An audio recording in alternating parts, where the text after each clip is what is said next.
Assalamualaikum warahmatullahi wabarakatuh.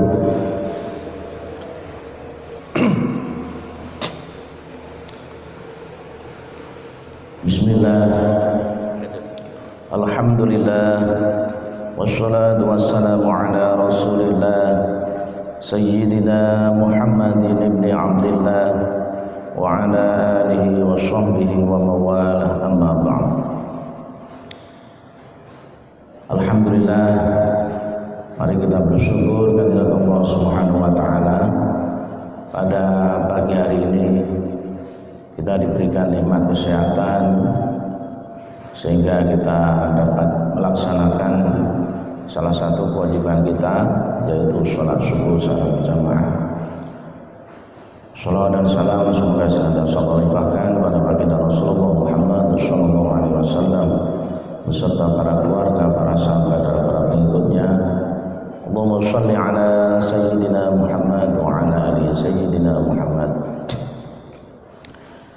Yang saya hormati Bapak Ibu, ibunya ada ya? Jamaah sholat subuh Masjid Jami Nurul Huda, wabil khusus Ketua DKM Masjid Jami Nurul Huda beserta jajarannya.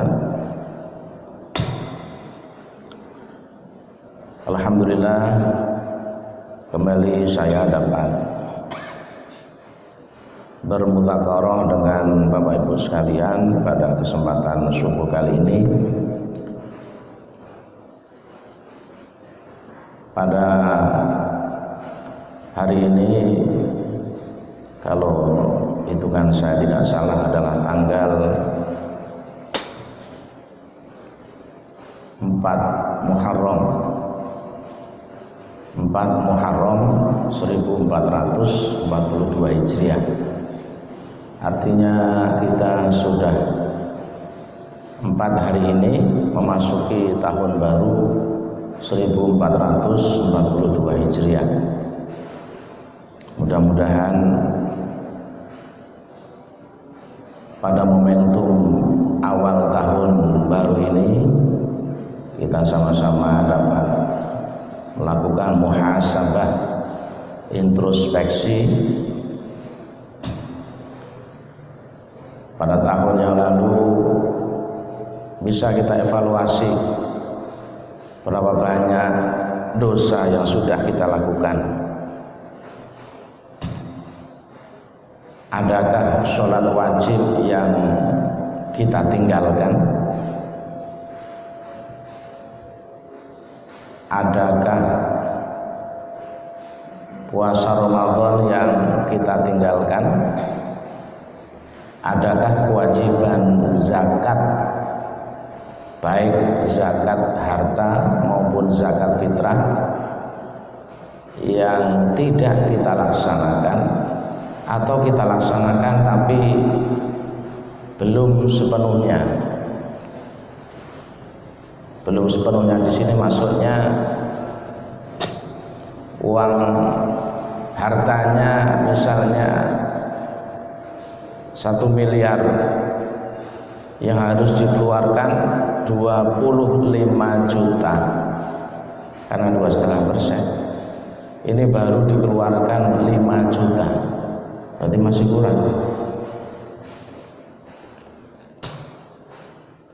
Sedikit saya menyampaikan, ada sebuah hadis Nabi, alamatus syaqawati arba'atun, ciri-ciri orang celaka itu ada 4. Yang pertama, nisyanul dzunubil madiyah wa hiya 'indallahi mahfudhah, melupakan atau lupa pada perbuatan dosanya pada masa lalu. Wa hiya 'indallahi mahfudhah, padahal dosa itu senantiasa terjaga di sisi Allah Subhanahu wa taala.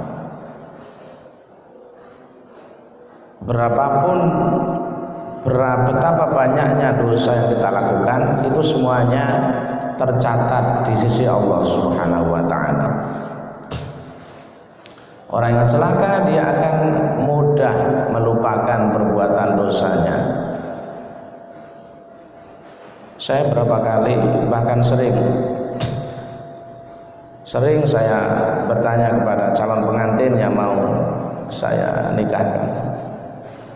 Karena setiap pengantin itu harus melewati salah satu tahapan proses pernikahan, yaitu pemeriksaan oleh kepala kantor. Apakah Anda melaksanakan kewajiban sholat?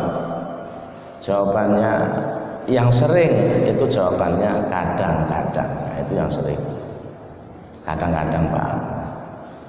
Kadang-kadang iya, kadang-kadang tidak.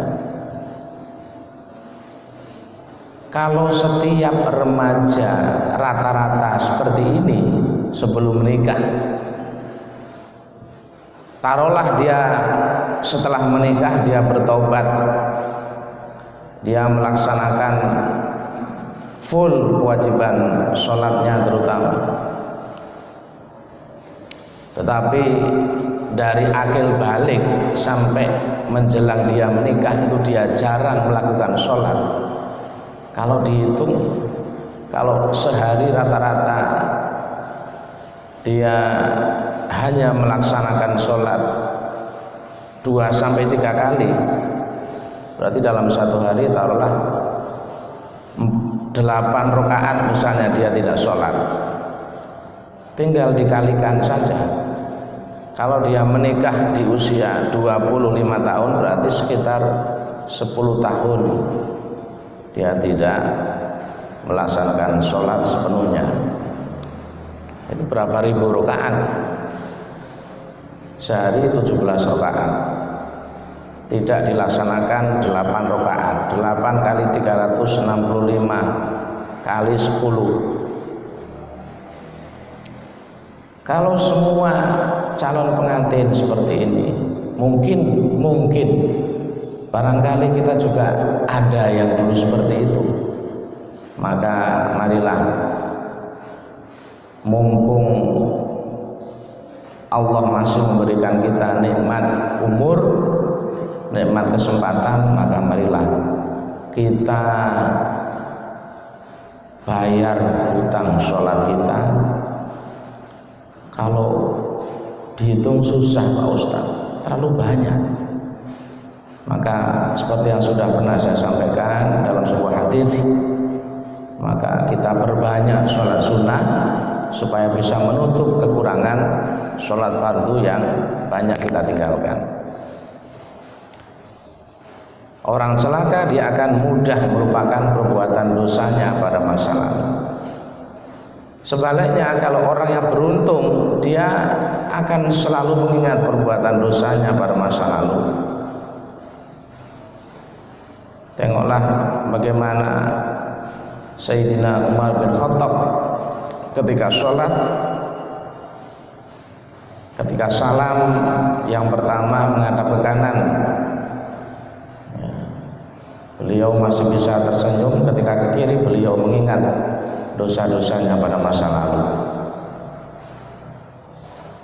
Bagaimana beliau pernah mengubur putrinya hidup-hidup, mengubur putrinya sendiri hidup-hidup. Itu dosa Sayyidina Umar bin Khattab yang masih beliau ingat terus. Padahal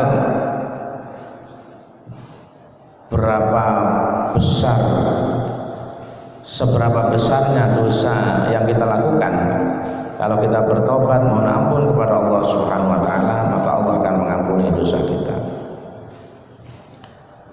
Ya ayyuhalladzina amanu tubu ilallahi taubatan nasuha. Wahai orang yang beriman, bertobatlah kamu kepada Allah dengan taubat nasuha, taubat yang sungguh-sungguh. Kemudian yang kedua, ciri-ciri orang celaka, wa dzikrul hasanatil madiyah wa la yadri aqbilat amrudan. Dia selalu mengingat perbuatan dosanya pada masa lalu. Dia selalu mengingat perbuatan baiknya pada masa lalu. wala yadri aqbilat amrutat, padahal dia tidak tahu apakah perbuatan dosanya, perbuatan baiknya itu diterima atau tidak oleh Allah Subhanahu wa taala. Ini. Jadi asal berbuat dosa itu mudah dilupakan. Tapi kalau pernah sekali saja berbuat baik itu diingat terus. Oh, ini Masjid Nurul Huda ini kalau bukan jasa saya nggak akan seperti ini nih. Dulu saya pernah nyumbang semen 10 sak misalnya. Yang ketiga, wa nadru ila man fawqahu fid dunya, melihat kepada orang yang lebih tinggi dalam urusan dunia. Kalau urusan dunia, melihat pada orang yang lebih tinggi. Kalau dia bisa beli mobil, kenapa saya tidak? Sama-sama kerja di PT, sama-sama karyawan PT. Dia mobilnya baru, saya juga bisa. Dia rumahnya 3, saya juga bisa. Ini celaka. Yang terakhir, yang keempat, wa nadru ila man tunahu fiddin. Sebaliknya, orang yang celaka dalam urusan agama, dia melihat kepada orang yang lebih rendah di bawahnya. Saya masih bagus, masih beruntung lah, sholatnya sehari semalam 4 kali, subuh ketinggalan tak apa-apalah, daripada teman saya cuman 2 kali misalnya. Yang 2 kali saya masih untung lah, 2 kali, daripada kawan saya seminggu sekali. Ini dalam urusan agama dia melihatnya lebih rendah. Ini celaka. Sebaliknya, kalau kita ingin menjadi orang yang beruntung, perbuatan dosa itu harus selalu diingat. Untuk apa? Untuk meningkatkan motivasi kepada kita agar selalu meningkatkan ibadah kita kepada Allah Subhanahu wa taala. Kemudian perbuatan baik jangan diingat. Makanya kita harus selalu membiasakan diri dengan perbuatan baik. Kalau sudah sering berbuat baik, maka nggak terasa. Kalau kita sering bersedekah, maka apa yang diberikan tangan kanan, tangan kiri nggak melihat. Itu kalau sudah sering. Makanya kalau kita biasakan sering sedekah, nggak terasa sedekah itu, kayak nggak sedekah saja. Karena udah kebiasaan. Jadi perbuatan baik itu jangan diingat-ingat. Allah pasti akan membalasnya. Apalagi kita tidak ada tendensi tertentu, ikhlas karena Allah, maka pahalanya akan lebih besar. Kemudian dalam urusan dunia, kita melihat kepada orang yang lebih rendah. Alhamdulillah, saya punya motor, daripada tetangga saya cuma punya sepeda. Asal mau pergi ke aviari saja harus menggayuh sepeda sampai berkeringat. Yang punya sepeda alhamdulillah masih punya sepeda. Tetangga sebelah saya kemana-mana jalan kaki, kan begitu. Terus melihat pada orang lebih rendah. Sebaliknya dalam urusan agama, lihatlah kepada orang yang rajin ibadah. Kalau kawan saya setiap malam bisa bangun sholat tahajud, kenapa saya tidak? Kalau sahabat saya setiap Jumat menyantuni anak yatim, kenapa saya tidak? Misalnya seperti itu. Jadi melihat pada orang yang lebih tinggi dalam urusan agama. Ini kira-kira mungkin sekedar motivasi pada kita bersama pada momentum awal tahun baru 1442 Hijriah. Mudah-mudahan di tahun ini kita dapat meningkatkan kualitas ibadah kita dan kuantitas ibadah kita kepada Allah Subhanahu wa taala. Amin. Bapak Ibu yang dimuliakan Allah Subhanahu wa taala, pada kesempatan kali ini seperti yang disampaikan oleh Ustadz Muslih tadi, bahwa saya akan menyampaikan materi tentang hadis. Hadis ini saya ambil dari kitab Jami'us Shaghir. Kitab Jami'us Shaghir ini kitab yang berisi himpunan hadis-hadis berdasarkan urutan abjad. Jadi dari A, alif, dari abatasa terus. Jadi kalau hadis yang diawali dengan alif maka A semua. A semua. Tapi hadis di sini campuran, ada yang sahih, ada yang hasan, ada yang dhaif. Tapi yang maudhu tidak ada. Maudhu itu palsu, tidak ada.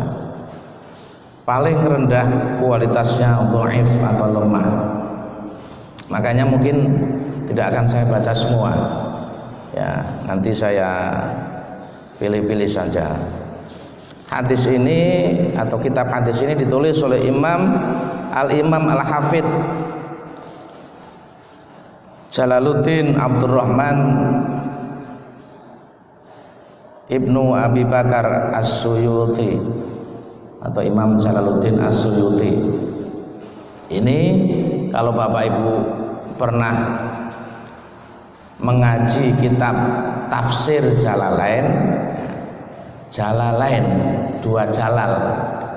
Jalalain itu ditulis oleh Imam Jalaluddin As-Suyuti dan Imam Jalaluddin Al-Mahali. Ini beliau ini pernah dulu ngaji dengan saya kitab itu. Jadi salah satu penulis tafsir Jalalain itu adalah Imam Jalaluddin As-Suyuti yang menulis kitab Jami'us Shaghir. Al-Imam Al-Hafidh. Jadi Al-Hafidh di sini maksudnya adalah orang yang hafal 300.000 hadis atau lebih beserta sanad-sanadnya. Sanad itu artinya susunan rawi, rangkaian rawi atau periwayat hadis yang mengantarkan kepada matan hadis. Misalnya dari Imam Bukhari menulis hadis, Imam Bukhari dari imam ini, dari imam ini, imam itu namanya sanad. Satu hadis itu minimal bisa lebih, minimal 6 sanadnya, rawinya itu minimal 6, rangkaian periwayat sanadnya itu minimal 6 satu hadis. Jadi kalau 300.000 hadis berarti minimal Al-Hafidh ini hafal 1.800.000 sanad. Coba bayangkan, baru sanadnya kita bingung. Misalnya ada informasi bahwa Idul Fitri 1 Syawal jatuh pada besok pagi misalnya. Oh, ini sudah pagi ya, kirain malam. Ganti lagi lah contohnya. Ada informasi bahwa si A misalnya meninggal dunia karena kecelakaan. Kita dapat informasi itu dari mana? Dari si A. Si A, si B dari mana? Dari si C. Si C dari mana? Dari si D. Ini susunan ini namanya sanad kalau dalam hadis. Beritanya itu matan. Berita, materi yang disampaikan kalau hadis berarti dari Rasulullah, itu namanya matan. Misalnya Rasulullah Misalnya ini saya nggak bawa hadis Sahih Bukhari. Kalau dalam Sahih Bukhari itu lengkap dari Rasulullah. Misalnya Rasulullah menyampaikan, misalnya sahabat Abu Hurairah meriwayatkan hadis Rasulullah bersabda seperti ini. Ya, misalnya innamal a'malu binniyat, sesungguhnya sahnya perbuatan itu dengan niat. Kemudian Abu Hurairah dari Rasulullah, kemudian Abu Hurairah tentu menyampaikan kepada perawi berikutnya sampai kepada Imam Bukhari, itu namanya sanad. Jadi minimal satu hadis itu 6 sanadnya minimal. Berarti 1 juta 6 kali 300.000 berapa? 1 juta 800 sanad minimal. Kalau Al-Hafidh yang biasa di Indonesia itu ya hafal Al-Quran. Ada juga istilah yang pas sebenarnya, itu hamilul Quran, al-hamil, tapi itu tidak lazim dipakai di Indonesia.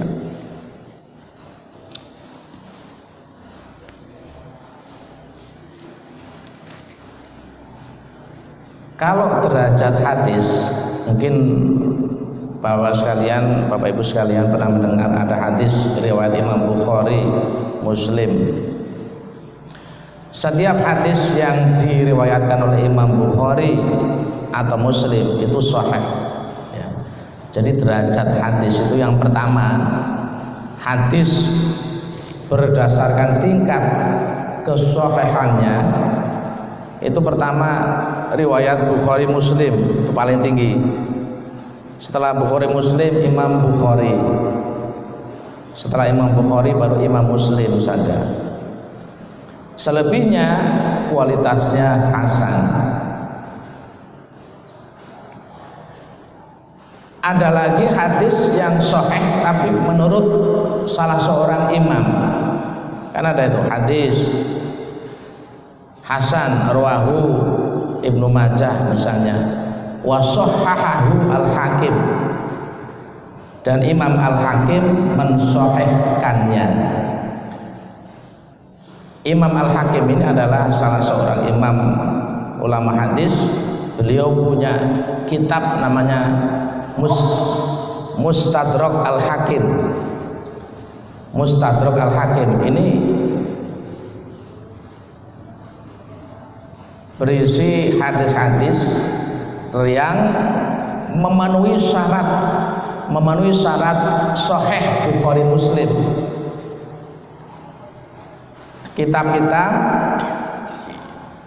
yang memenuhi syarat sahih Bukhari, bukan Bukhari Muslim, Bukhari, karena itu paling tinggi, tetapi tidak diriwayatkan oleh Imam Bukhari, namanya Mustadrak Al-Hakim.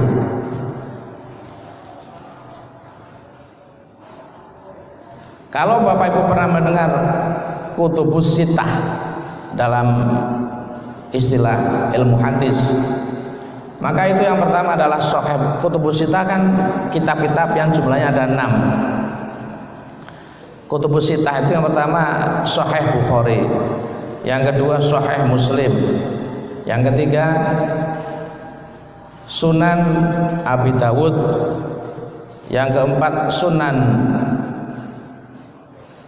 At-Tirmidzi, yang kelima Sunan Ibnu Majah, yang keenam Sunan An-Nasai.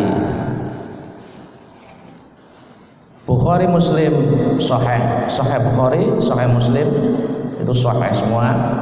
Nah, Sunan Abi Dawud, Sunan At-Tirmidzi, Sunan Ibnu Majah dan Sunan An-Nasai itu hadis-hadisnya hasan, di bawah sahih tapi hasan. Kalau hasan itu masih bisa dipakai sebagai hujjah atau dalil atau sebagai dasar hukum.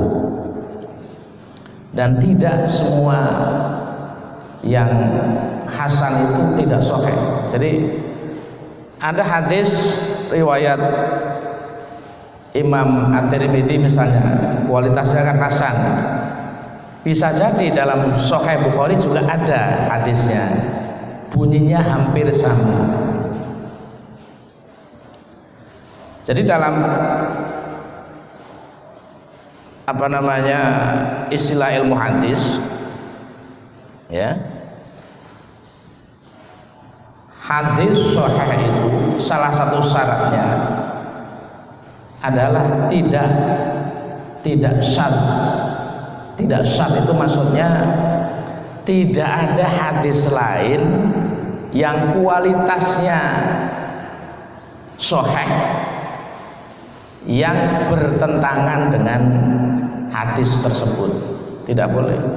Jadi hadis sahih itu tidak boleh ada hadis lain yang lebih kuat yang bertentangan isinya dengan hadis tersebut. Kalau dhaif itu banyak hadis dhaif, tentu banyak hadis sahih yang bertentangan dengan dia karena dia lemah. Tapi tidak semua hadis yang dhaif itu tidak bisa dipakai sebagai hujjah atau dalil. Imam Syafi'i memakai hadis dhaif sebagai dalil, tetapi dalam hal fadilatul amal, dalam hal keutamaan amal, untuk meningkatkan motivasi agar kita itu rajin beribadah, itu boleh, nggak apa-apa.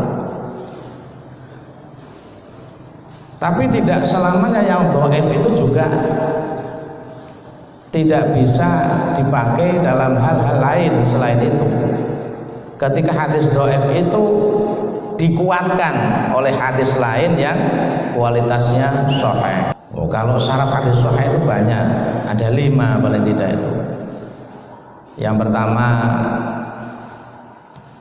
bersambung sanadnya. Sanadnya itu bersambung. Makanya biasanya seseorang meriwayatkan hadis dari rawi berikutnya itu ada kaitan, misalnya sahabat atau guru dan murid. Nah, makanya kalau nggak ada kaitan, beda generasi, nggak bisa, berarti terputus sanadnya. Misalnya hadis dari sahabat,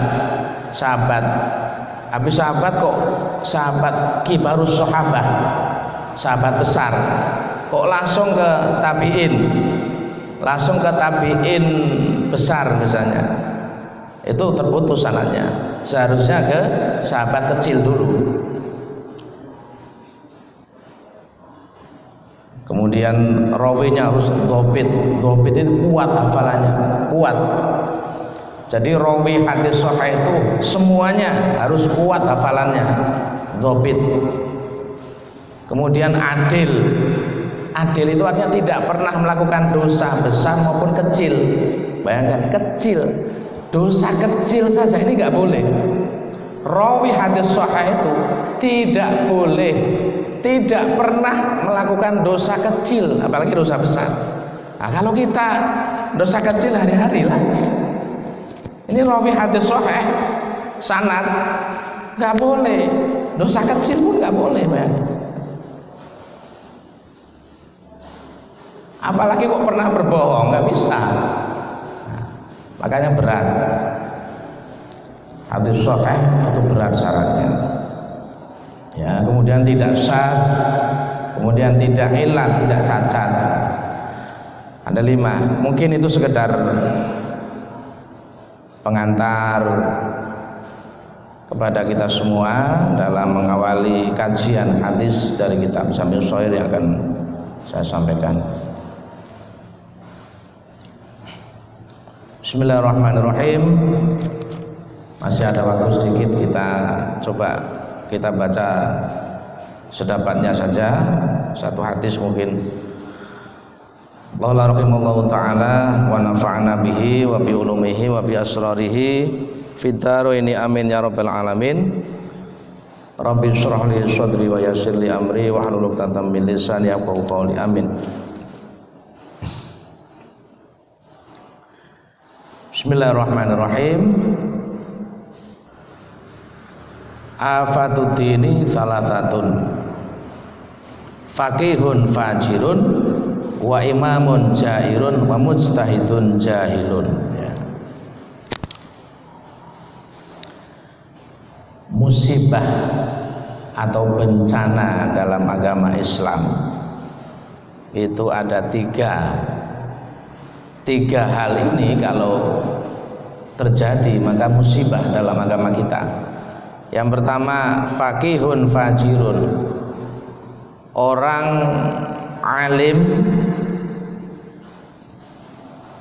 Faqih itu artinya orang yang alim, orang yang dalam ilmunya. Fajirun itu artinya orang yang berbuat dosa atau pendosa. Orang alim, orang yang berilmu tapi pendosa. Ini musibah. Ya. Seorang alim atau ulama mestinya menjadi contoh bagi masyarakat, menjadi teladan, menjadi uswah, tetapi sebaliknya dia pendosa, suka berbuat maksiat. Ya, apakah ada? Ya, mudah-mudahan tidak ada, tapi pasti ada. Ya. Mudah-mudahan di Batam tidak, ya. Yang kedua, wa imamun jairun, pemimpin yang diktator, ya. Pemimpin yang bertangan besi, pemimpin yang suka berbuat sewenang-wenang pada rakyatnya. Ini bencana kalau ada. Mudah-mudahan di Indonesia tidak, ya. Kemudian wa mujtahidun jahilun, seorang imam mujtahid yang bodoh. Ini saya pernah menyampaikan bahwa dalam kategori menuntut ilmu ada golongan itu yang la yadri wa la yadri annahu la yadri, orang yang tidak tahu, orang yang tidak berilmu tapi dia tidak sadar bahwa dia tidak berilmu, sehingga dia mengeluarkan fatwa di atas kebodohannya. Mujtahid jahil. Seorang mujtahid itu mestinya dia orang yang berilmu, hafal Al-Quran, menguasai tafsir, menguasai nahwu sharaf, balaghah, mantik, menguasai usul fikih. Seorang mujtahid itu seperti itu. Menguasai bahasa Arab, karena syarat seorang mujtahid yang paling utama itu adalah al-ilmam bil lughatil arabiyyah, memahami bahasa Arab secara dalam. Imam Syafi'i saja, Imam Syafi'i seorang imam mujtahid, imam madhab, beliau kalau bahasa Arab ya udah di luar kepala kan, hari-hari bahasa Arab. Tapi beliau masih belajar bahasa Arab dengan orang Badui, artinya masih belajar bahasa Arab yang sesungguhnya. 20 tahun beliau belajar itu. Bayangkan Imam Syafi'i. Karena di dalam Al-Quran, Al-Quran itu sebagian bahasa Arab, tapi tidak semua Al-Quran itu bahasa Arab. Artinya bahasa Al-Quran yang betul di dalam Al-Quran itu bahasa Al-Quran, tidak semuanya bahasa Arab. Artinya tidak semua bisa difahami dengan kita memahami kosakata bahasa Arab, tidak bisa, karena tidak semua bahasa Al-Quran itu bahasa Arab. Coba orang Arab sendiri tidak paham tafsir, bisa nggak? Ya nggak bisa, karena Al-Quran itu bukan bahasa Arab, bukan semuanya bahasa Arab, walaupun bentuknya adalah bahasa Arab. Makanya seorang mujtahid itu harus memahami secara mendalam bahasa Arab dalam berbagai tingkatannya. Saya contohkan, misalnya dalam Al-Quran itu Al-Maidah ayat 6 itu aula mastumun nisa. Jadi salah satu yang membatalkan wudhu itu adalah aula mastumun nisa. Kalau kamu bersentuhan dengan para wanita atau istri-istri. Lamasa itu kalau Imam Syafi'i menafsirkan dengan massa itu bersentuhan kulit dengan kulit, massa. Makanya kalau sudah wudhu, kalau kita bersalaman dengan istri, kalau mazhab Syafi'i itu batal wudhunya karena bersentuhan kulit dengan kulit, massa. Lamasa itu massa, al-masu, bersentuhan kulit dengan kulit. Itu adalah makna hakikinya. Jadi Imam Syafi'i itu punya kaidah usul fikih.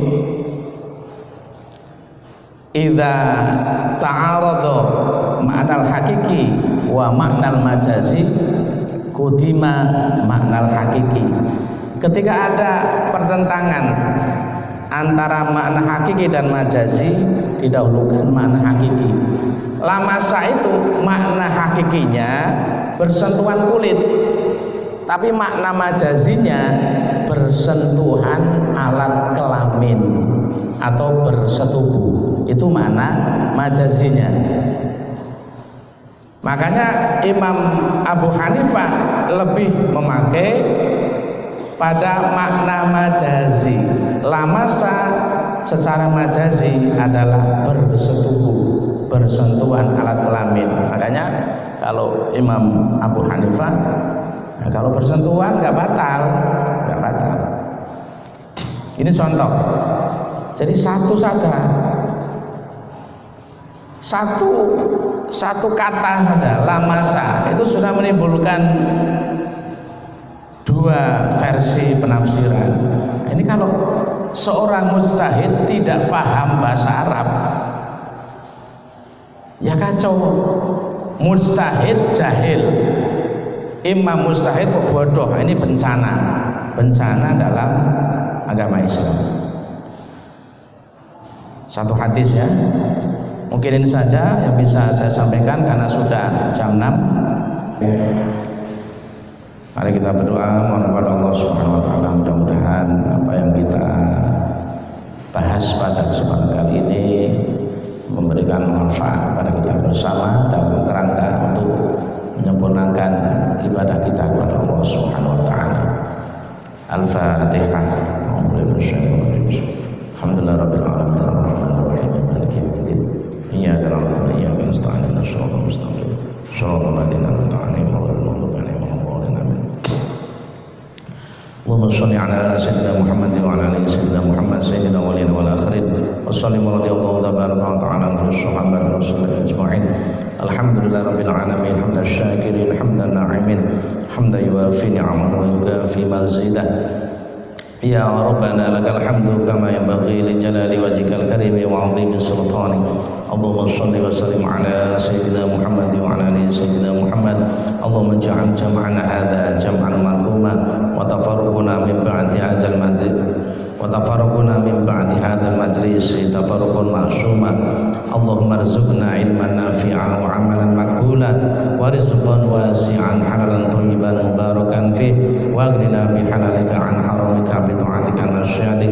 Rabbana hab lana min azwajina wa dhurriyyatina qurrata a'yun waj'alna lil muttaqina imama. Rabbana atina fid dunya hasanah wa fil akhirati hasanah wa qina adzaban nar.